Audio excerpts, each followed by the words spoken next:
कभी सोचा है कि हमारे जाने पहचाने ग्रहों से बहुत बहुत दूर अंतरिक्ष की गहराइयों में आखिर है क्या? तो चलिए आज हम अपने सौर मंडल के उन्हीं बर्फीले और सच कहूं तो काफी रहस्यमयी किनारों की सैर पर निकलते हैं। बात करेंगे काइपर बेल्ट और ऊंट क्लाउड की। तो इस सफर में हम क्या-क्या देखने वाले हैं?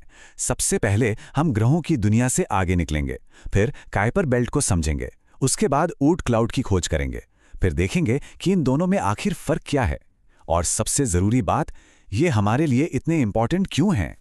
तो चलिए शुरू करते हैं। हमारी यात्रा अब उन हदों की तरफ बढ़ रही है जहां हमारे सौर मंडल के जाने पहचाने नियम कह सकते हैं कि धुंधले पड़ने लगते हैं और अंतरिक्ष का असली एकदम अनछुआ रूप सामने आता है। तो सबसे बड़ा सवाल यही है ना, कि हमारे सौर मंडल का जो आखिरी ग्रह है नेपच्यून, उसके पार क्या है। ये एक ऐसी पहेली है जिसके जवाब हमें शायद ब्रह्मांड के बनने की कहानी के बारे में बहुत कुछ बता सकते हैं। तो चलिए कोशिश करते हैं इसे सुलझाने की। तो हमारे इस सफर का पहला पड़ाव है काइपर बेल्ट। इसे आप सौर मंडल की एक तरह की बर्फीली और रहस्यमयी बाहरी सीमा समझ सकते हैं। मतलब वो पहली चौकी जहां ग्रहों का राज खत्म हो जाता है। तो आखिर ये काइपर बेल्ट है क्या? अच्छा, जरा सोचिए, एक बहुत बड़ी चपटी डिस्क जैसी कोई चीज जो नेपच्यून के ठीक बाद शुरू होती है और जिसमें अरबों बर्फीले टुकड़े तैर रहे हैं। और हाँ, ये कोई मामूली टुकड़े नहीं हैं। ये तो हमारे सौर मंडल के जन्म के समय के बचे हुए अवशेष हैं, मतलब एक तरह के कॉस्मिक टाइम कैप्सूल्स। अब काइपर बेल्ट की कुछ खास बातें जान लेते हैं। पहली बात, इसका आकार एक चपटे डोनट जैसा है। दूसरी, ये सूरज से लगभग 30 से 55 एस्ट्रोनॉमिकल यूनिट्स दूर तक फैला है। और ये बना किससे है? ज्यादातर मीथेन, अमोनिया और पानी जैसी बर्फ और चट्टानों से। और सबसे मजेदार बात पता है क्या है? ये प्लूटो जैसे बौने ग्रहों का घर भी है। अब ये दूरी कितनी है, इसका अंदाजा लगाना भी जरूरी है। देखिए, एक एस्ट्रोनॉमिकल यूनिट यानी 1 AU होती है पृथ्वी से सूरज की दूरी। इसका सीधा मतलब हुआ कि काइपर बेल्ट हमसे 30 से 55 गुना, जी हाँ, 30 से 55 गुना ज्यादा दूर है। ये सच में एक बहुत बहुत बड़ा इलाका है। लेकिन रुकिए, काइपर बेल्ट तो बस शुरुआत है।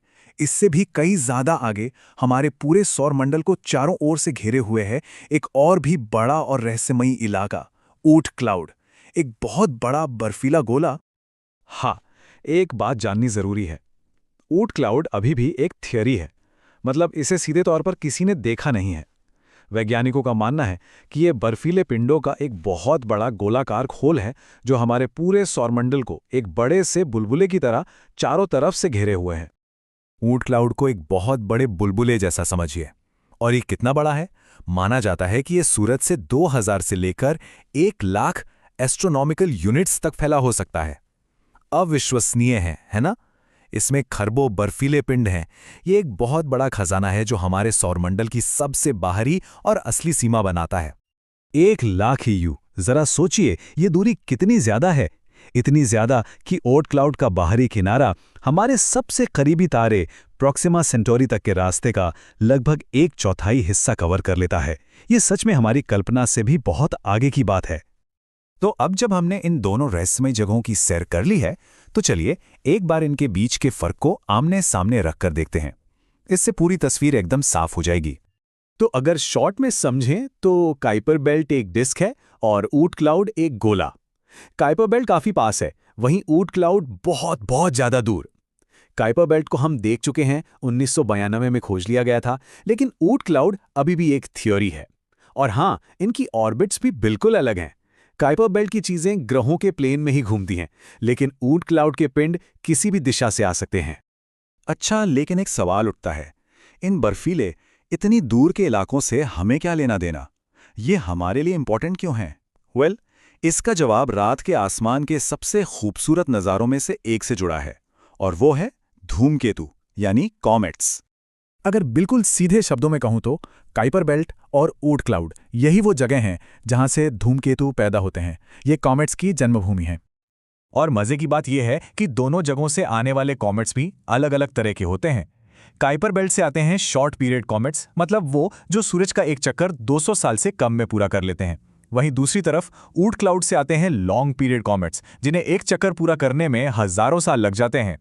तो एक कॉमेट का सफर शुरू कैसे होता है? देखिए, सबसे पहले किसी ग्रेविटेशनल फोर्स की वजह से एक हल्का सा धक्का लगता है और कोई बर्फीला पिंड अपनी जगह से हिल जाता है। फिर वो अंदर के सौर मंडल की तरफ एक लंबा सफर शुरू कर देता है और जैसे जैसे वो सूरज के करीब पहुंचता है उसकी बर्फ गर्मी से भाप बनने लगती है और वही हमें एक शानदार पूंछ की तरह दिखाई देती है।